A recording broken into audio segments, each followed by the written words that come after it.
Welcome back everyone. Welcome to civil services study. ये test series UPSC PCS के लिए चल रही है। प्रैक्टिस करेंगे इसमें हम करंट अफेयर्स के प्रश्नों पर और यह है टेस्ट नंबर 294। इंपॉर्टेंट है सारे के सारे प्रश्न, तो चलिए स्टार्ट करते हैं। पहला प्रश्न है आईसीसी वुमेन T20 क्रिकेट विश्व कप से रिलेटेड। कल के टेस्ट में भी इसके ऊपर प्रश्न था। देखिए, भारत ने अब तक कितनी बार आईसीसी महिला T20 क्रिकेट विश्व कप जीता है? 2 बार, 1 बार, 3 बार, 1 बार भी नहीं। इसके 9 संस्करण अभी तक हो चुके हैं और भारत ने ये जीता है 1 बार भी नहीं। ठीक है। और हाल ही में संपन्न हुआ इसका 9वां संस्करण संयुक्त अरब अमीरात यूएई में, जिसमें फाइनल मुकाबला जीता न्यूजीलैंड में। न्यूजीलैंड ने साउथ अफ्रीका को हराकर। देखिए, भारत ने अब तक हुए 9 संस्करणों में कभी भी महिला T20 क्रिकेट विश्व कप नहीं जीता है। टीम 4 बार सेमीफाइनल में पहुंची है और 2020 में फाइनल में भी पहुंची है, लेकिन फाइनल में हार गई। ठीक है। महिला T20 विश्व कप वर्ष 2009 में शुरू हुआ था और यह अब तक कुल 9 बार आयोजित किया जा चुका है। भारतीय महिला क्रिकेट टीम अब तक हर संस्करण का हिस्सा रही है। देखिए, 2024 आईसीसी महिला T20 विश्व कप इस प्रतियोगिता का 9वां संस्करण था और भारत भी संयुक्त अरब अमीरात यूएई में हुए इस टूर्नामेंट के लिए 10 टीमों का हिस्सा था, जब हाल ही में यूएई में हुआ। भारतीय क्रिकेट टीम का प्रदर्शन देखें T20 विश्व कप में, तो 2009 में भारत सेमीफाइनल में पहुंचा था। ठीक है। इंग्लैंड में हुआ था। 10 में भी सेमीफाइनल में पहुंचा। वेस्ट इंडीज में हुआ था। 2012 में ग्रुप स्टेज से बाहर हो गया और श्रीलंका में हुआ था। ये 2024 का तक भी भारत ग्रुप स्टेज तक पहुंच पाया। बांग्लादेश में हुआ था। 2016 का भारत में हुआ था, ग्रुप स्टेज तक पहुंच पाया। 2018 का वेस्ट इंडीज में हुआ था, सेमीफाइनल तक पहुंचा भारत। और 2020 का T20 क्रिकेट विश्व कप में भारत उपविजेता रहा, ऑस्ट्रेलिया में हुआ था ये। 2023, 21, 22 में 21 के बाद तक तो कोविड ही था। 22 में भी RT-PCR मास्क अवेलेबल थे, बहुत सारे देशों में वैक्सीन लगाई जा रही थी, तो 22 में ना होकर 23 में हुआ। हर 2 साल में होता है वैसे ही। 23 में सेमीफाइनल में पहुंचा भारत, दक्षिण अफ्रीका मेजबान था। और अभी 24 में भारत सेमीफाइनल तक भी नहीं पहुंच पाया, ग्रुप स्टेज से ही बाहर हो गया और ये हुआ था संयुक्त अरब अमीरात यूएई में। कल के टेस्ट में एक एक्सप्लेनेशन में थी कि भारत सेमीफाइनल से बाहर हुआ 24 में, तो सेमीफाइनल की रेस से बाहर हुआ है, वह थोड़ी सी प्रिंटिंग मिस्टेक वहाँ हो गई है कल के टेस्ट की एक्सप्लेनेशन में। पीडीएफ में करेक्ट हो जाएगी वो। तो भारत 2024 में ग्रुप स्टेज से बाहर हुआ, सेमीफाइनल की रेस से बाहर हुआ, ग्रुप स्टेज में ही बाहर हो गया। ठीक है। तो सेमीफाइनल तक नहीं पहुंच पाई है महिला क्रिकेट टीम, याद रखिएगा इस चीज को।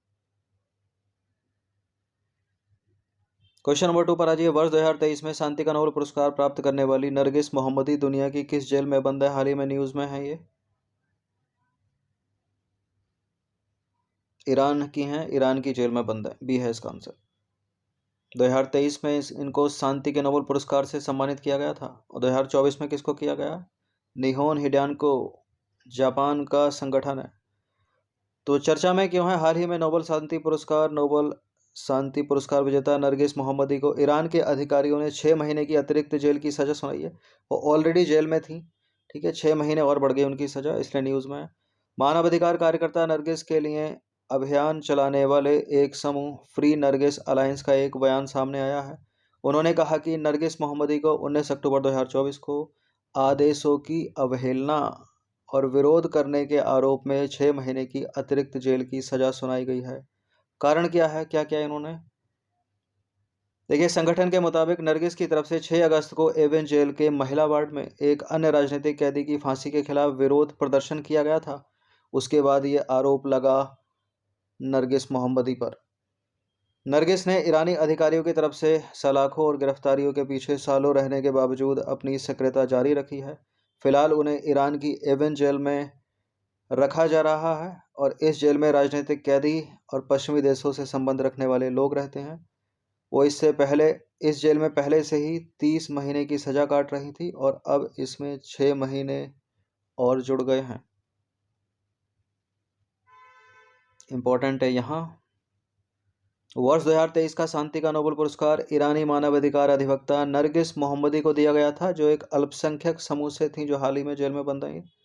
उन्हें ईरान में महिलाओं के उत्पीड़न के खिलाफ लड़ाई और सभी के लिए मानव अधिकारों तथा स्वतंत्रता को बढ़ावा देने के लिए उनके संघर्ष के लिए सम्मानित किया गया। क्वेश्चन नंबर 3 पर आ जाइए। संयुक्त राष्ट्र पर्यावरण कार्यक्रम यानी यूएनईपी का मुख्यालय कहाँ पर है? ओस्लो में नहीं है, फ्रांस पेरिस में नहीं है, स्विट्जरलैंड के जेनेवा में नहीं है, केन्या के नैरोबी में। ऑप्शन नंबर सी है इसका आंसर। देखिए, संयुक्त राष्ट्र पर्यावरण कार्यक्रम का मुख्यालय केन्या की राजधानी नैरोबी में है। यह दुनिया भर में काम करने वाला एक वैश्विक संगठन है। यूएनईपी का गठन यूनाइटेड नेशन जनरल असेंबली ने किया था। यूएनईपी जलवायु परिवर्तन, समुद्री और स्थलीय पारिस्थितिक तंत्र के प्रबंधन और हरित आर्थिक विकास जैसे मुद्दों पर काम करता है। इसकी स्थापना जून 1972 में स्टॉकहोम में मानव पर्यावरण पर संयुक्त राष्ट्र सम्मेलन के बाद हुई थी। क्वेश्चन नंबर 4 पर आ जाइए। निम्नलिखित में से कौन सा देश विश्व में सबसे बड़ा रेशम उत्पादक है? विश्व में सबसे बड़ा रेशम उत्पादक है चाइना।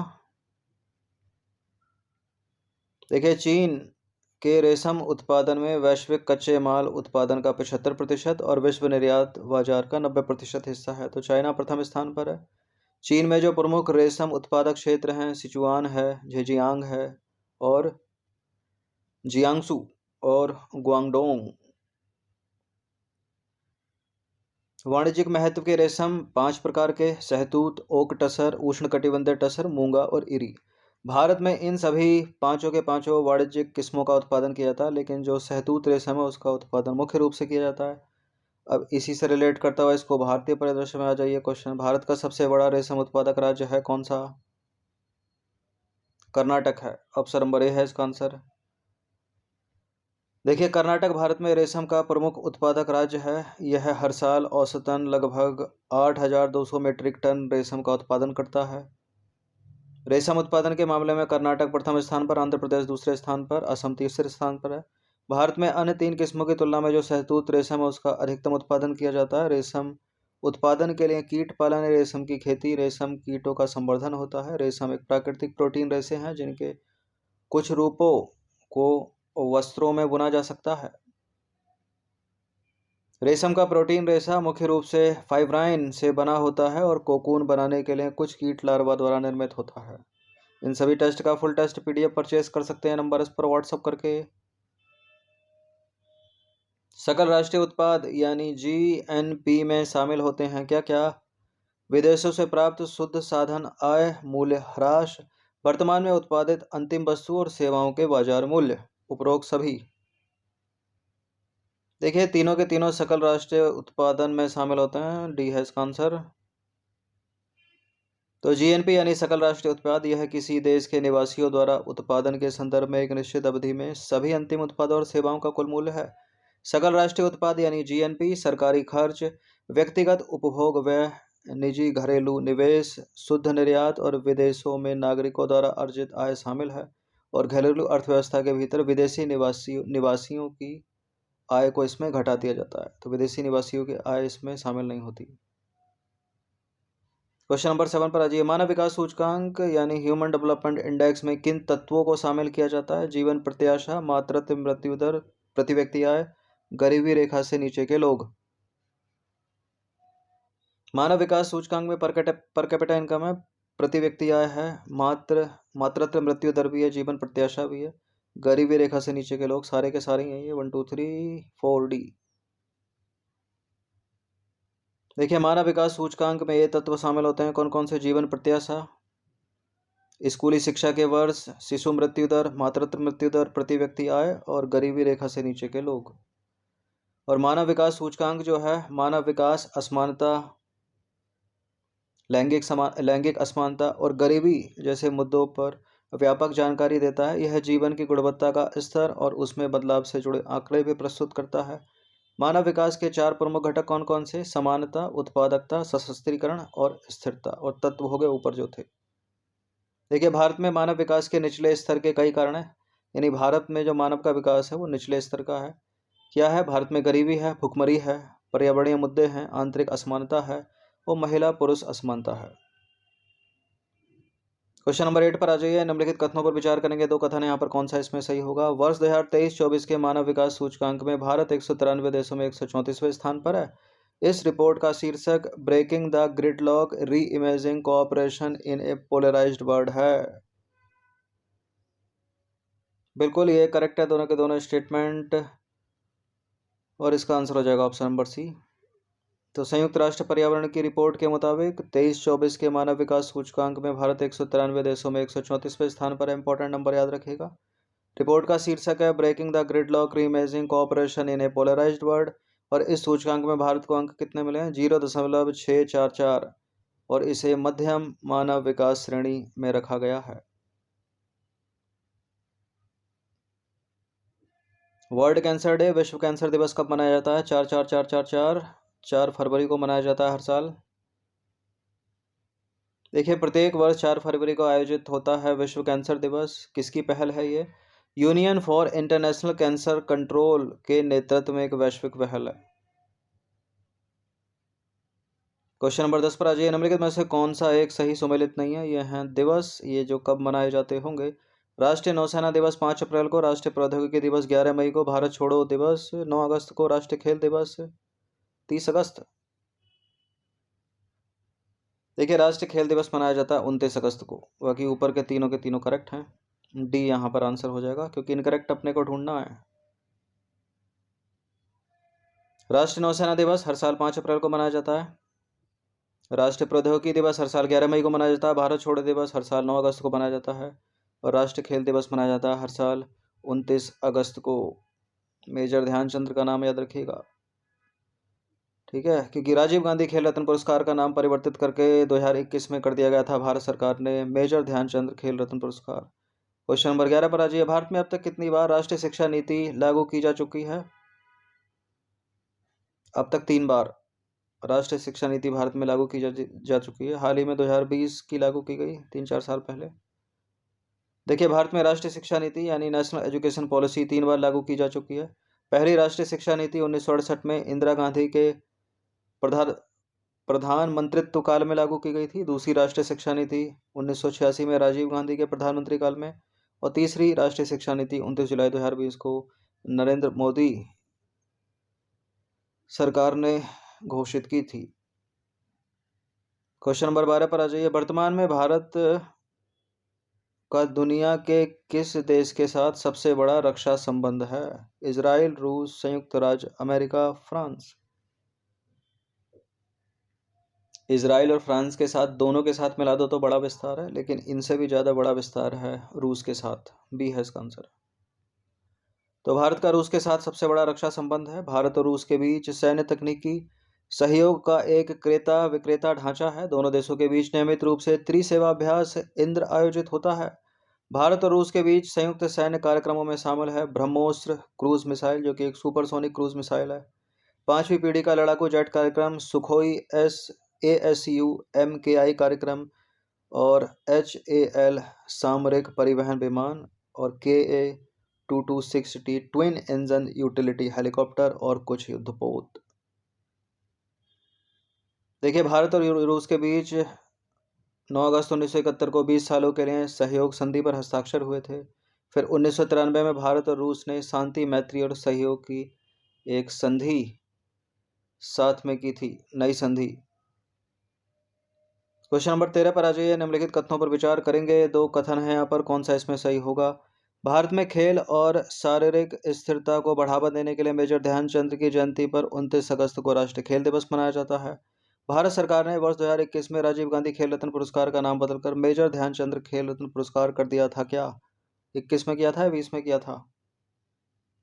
ऊपर तो दोहराया था, अभी 21 में ही किया था। ये करेक्ट है, दोनों के दोनों स्टेटमेंट सी है इसका आंसर। तो भारत में खेल और शारीरिक स्वस्थता को बढ़ावा देने के लिए मेजर ध्यानचंद की जयंती पर 29 अगस्त को मनाया जाता है राष्ट्रीय खेल दिवस। 2024 में 29 अगस्त को मनाया गया। भारत सरकार ने वर्ष 2021 में राजीव गांधी खेल रत्न पुरस्कार का नाम बदलकर कर दिया था मेजर ध्यानचंद खेल रत्न पुरस्कार। क्वेश्चन नंबर 14 पर आ जाइए। 22 मार्च 2024 को 31वां विश्व जल दिवस मनाया गया। इसकी थीम क्या थी? प्रगति के लिए जल का लाभ उठाना, जलीय पर्यावरण का संरक्षण, जल को एकत्र करना, शांति के लिए जल का लाभ उठाना।